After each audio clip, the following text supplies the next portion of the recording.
This is Tanya TKO. How are you? Welcome to the Tanya TKO Show. I'm fine, thank you. What's your name? My name is AJ. Hi, AJ. And what is your question today? My question is about knowing how to be a good mother if you didn't have a good mother in your life, since you don't have the traditional role played for you, so you're not sure if you're going to be able to do that when you have children for your daughter. Are you a mother right now? No, I'm not. Oh, okay. And what is your concern? You're concerned that you won't know how to give because you've always been in a situation where the mother figure is kind of taking, and you kind of know what taking looks like, and so you're like, you can say I won't take, but you won't know exactly what parts of you to give, if that makes any sense.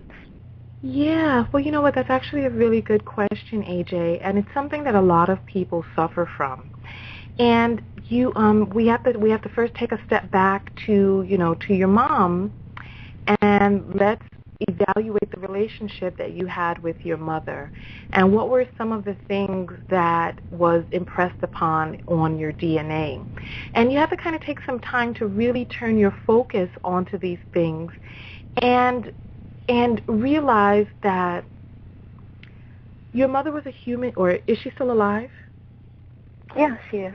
Okay, your mother is a human being, and human beings are not perfect. And in our own way, every person is doing the best that they can.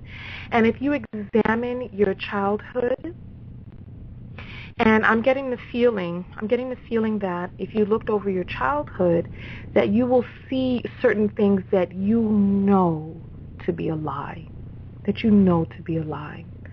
So if I were you, I would take some time to turn your focus on some of the things that your mother impressed upon you that she considered to be the truth, that you know to be a lie, and disseminate some of those. Disseminate it, even if you have to write it out in a journal.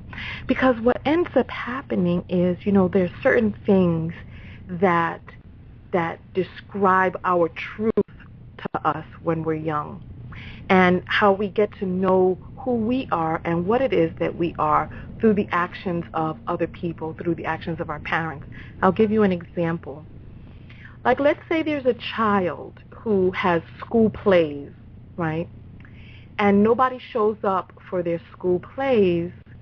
This child may internalize, I am not important. My endeavors are not important. I am not worth, people participating in my activities. This is something that the child may interpret, right? But then if the same child got into maybe some fist fights, and then all of a sudden, people start showing up at school, because they are, demanded to come there. A lesson that may be impressed upon this child may be, oh, if I act up, then, or good deeds are not rewarded, but if I act up, I can get some of the attention that I require, right? So you have to start looking through your life and start piecing together the different things that you've been taught about yourself and who you are.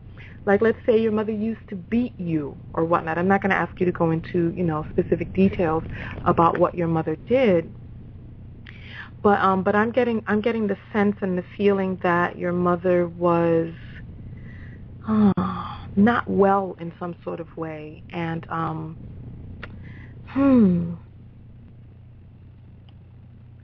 getting the feeling that your mother really wasn't able to show up as a parental figure, and that a lot of the parenting that existed in the relationship existed from you towards your mother.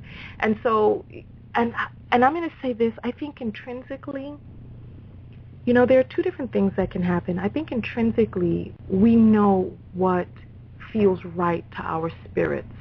There are things that we can be conditioned to endure as children and in our lives, but there's a part of us that knows that this is not truth. Where to feel your intuition at, which part of your body? Were you here for the early part of the show? Yes, I was. Okay, great. So what I want you to do is I want you to know that you are not your mother. One of my concerns is that if you don't turn your attention on some of the things that you know to be a lie, that even though you don't want to replicate them, that you may just out of habit or pattern, and that you'll experience some guilt and some etc. because the same thing that happened to you enact upon other people. But do know that there is that you are more than just her daughter. You are a spirit in physical incarnation. You are in a being, and you are different than your mother. There are certain things that you've been sent here to learn, but you are different and independent of your mother. So there is still a chance for you to do things differently. There'll be some things that may end up being the same, but you can turn your gaze on those and realize that these were things that you didn't like. And there are also many books, too. You can spend some time investing in reading some parental books, some parenting books, and really trusting your intuition and knowing that you're going to do different. Knowing that you're going to do different. I would be, my parents, my father would hit me with an extension cord, with a belt when I was younger, and I really didn't like it. And one of my fears was that I would, grow up to be violent, towards my children. And I was really lucky in that I really took that feeling of what it was that I didn't like. And when Tiara came around, I was actually a really big advocate for making sure that she was not hit. And so, lo and behold, above the age of 3, I took some of the things that I knew to be personal desires of mine, and I spent some time. I spent time talking with Tiara and rationalizing with her. Now, Tiara is my niece, and we lived together the first 6 years of her life, and so we really incorporated some different things in her life than we had when we were growing up, and there's still a chance for you. Don't worry, there's still a chance. Okay, so just trust in yourself and turn your gaze on some of those things. Get a piece of paper out and write out some of the things that you were taught as a child. My parents didn't show up to my plays. What did this teach me? This taught me that I was worthless. Or my parents used to beat me. What did this teach me? This taught me that my body was not sacred. Whatever it is, find out what it was that you were taught and write down what it was that it taught you, and then write out the opposite of that. Even though my parents didn't show up for my plays, I am worth it. I am powerful. I am beautiful, or whatever it is. So just write out the opposite and spend some time healing. Spend some time meditating with yourself. Spend some time really turning your gaze inward.